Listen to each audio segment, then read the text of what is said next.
नमस्कार, मैं श्वेता सिन्हा आपका क्रेजी न्यूज में स्वागत करती हूँ। आइए सबसे पहले आज के हेडलाइंस देखें। अफगानिस्तान से 31 अगस्त तक निकासी पर ध्यान केंद्रित कर रहा अमेरिका।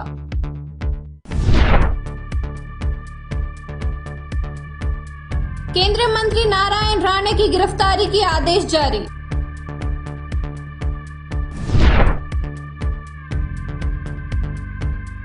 अफगानिस्तान से दिल्ली लौटे लोगों पर कोरोना का खतरा।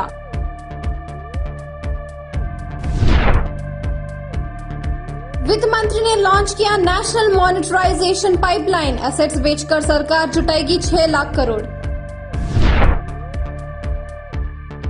छत्तीसगढ़ कांग्रेस में विवाद को खत्म करने के लिए बघेल और सिंहदेव के साथ आज राहुल गांधी करेंगे मुलाकात।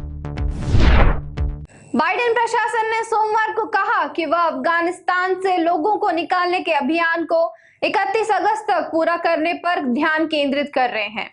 व्हाइट हाउस, विदेश मंत्रालय और पेंटागन के अधिकारियों के अनुसार काबुल हवाई अड्डे से लोगों को निकालने के अभियान को विस्तार देने पर अंतिम निर्णय राष्ट्रपति जो बाइडेन को लेना है।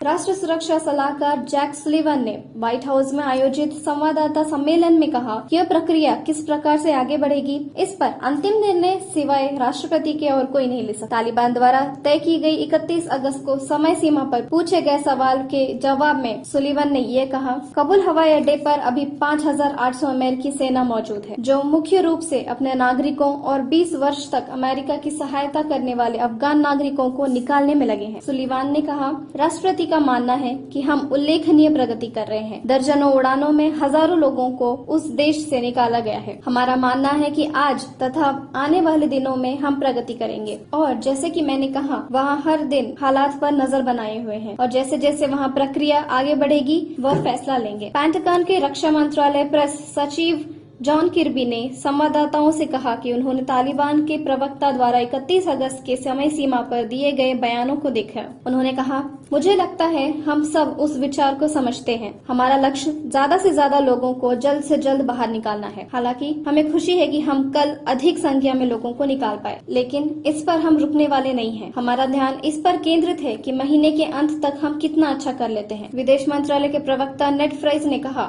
यह अभियान कब समाप्त होगा, इस पर राष्ट्रपति बाइडेन को अंतिम फैसला करना है। मैं आपको बता सकता हूं कि हमारा लक्ष्य जल्द से जल्द और प्रभावी रूप से ज्यादा लोगों को सुरक्षित निकालना है। केंद्रीय मंत्री नारायण राणे की गिरफ्तारी के आदेश जारी कर दिए गए हैं। मंत्री की गिरफ्तारी के आदेश महाराष्ट्र के मुख्यमंत्री उद्धव ठाकरे पर जन आशीर्वाद यात्रा में आपत्तिजनक टिप्पणी करने के मामले में किए गए हैं।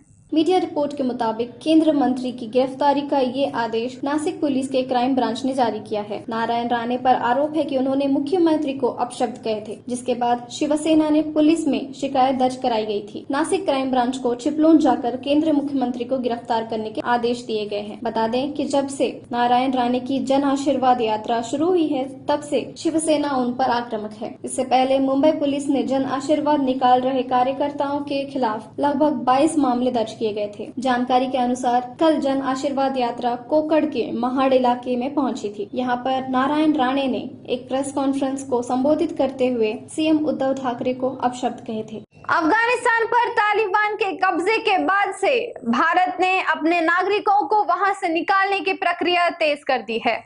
सोमवार को अफगानिस्तान से विमान के जरिए सोमवार कुल 146 लोग दिल्ली पहुंचे। राजेंद्र कुमार नोडल अधिकारी ने बताया कि अफगानिस्तान से भारत लौटे 146 लोगों में से 2 लोग कोरोना संक्रमित पाए गए हैं।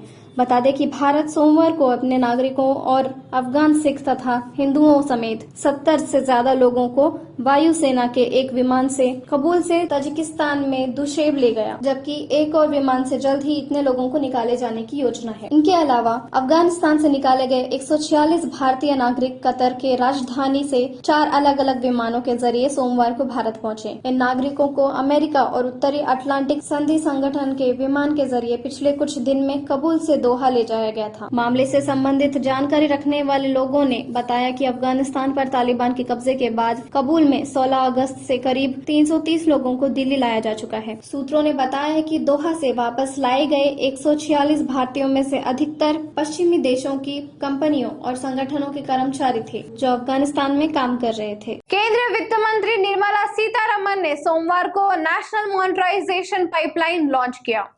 इसके जरिए सरकार देश के इंफ्रास्ट्रक्चर एसेट्स की एक लिस्ट बनाएगी और इन्हें बेचकर अगले 4 साल में 6 लाख करोड़ रुपए जुटाएगी। वैसे वित्त मंत्री ने ये सभी साफ कर दिया है कि सरकार केवल कम उपयोग किए जाने वाले एसेट्स को ही बेचेगी। साथ ही इसका मालिकाना हक सरकार के पास ही रहेगा। प्राइवेट सेक्टर के पार्टनर्स इन संपत्तियों को एक तय समय तक उपयोग के बाद अनिवार्य रूप से सरकार को वापस करेंगे। क्या है सरकार की प्लानिंग? नेशनल मॉनिटराइजेशन पाइपलाइन के मुताबिक वित्त वर्ष 2022 से 2025 तक 6 लाख करोड़ रुपए के एसेट्स बेचे जाएंगे। इसमें सड़क, परिवहन एवं राजमार्ग, रेलवे, बिजली, पाइपलाइन एवं natural gas, civil aviation, shipping ports and waterways, telecommunication, खड़ा एवं सार्वजनिक वितरण, mining, coal, housing and urban affairs मंत्रालयों के एसेट्स भी शामिल किए जाएंगे। एनएमपी 4 साल की एक पाइपलाइन है। इसमें केंद्र सरकार के ब्राउनफील्ड इंफ्रास्ट्रक्चर एसेट्स को शामिल किया गया है। ब्राउनफील्ड एसेट्स का मॉनिटराइजेशन निजी भागीदारी को लेकर किया जाएगा।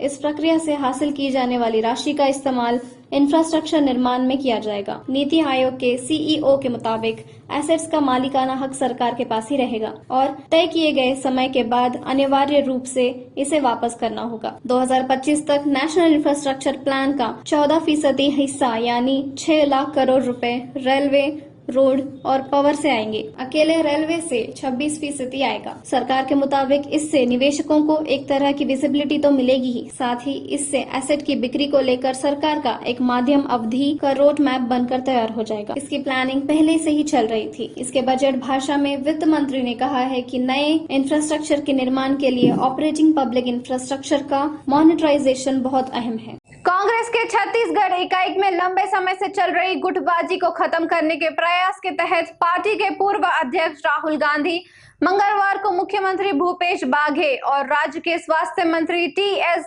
सिंहदेव के साथ बैठक करेंगे। सूत्रों ने सोमवार को ये जानकारी दी।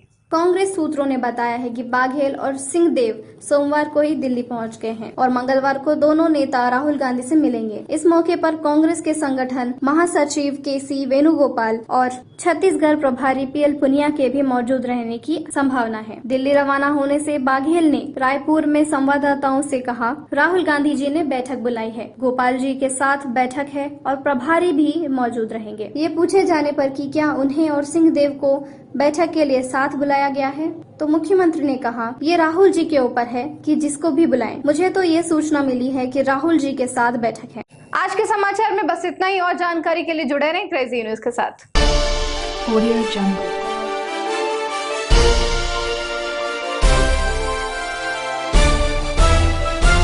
Audio Jungle.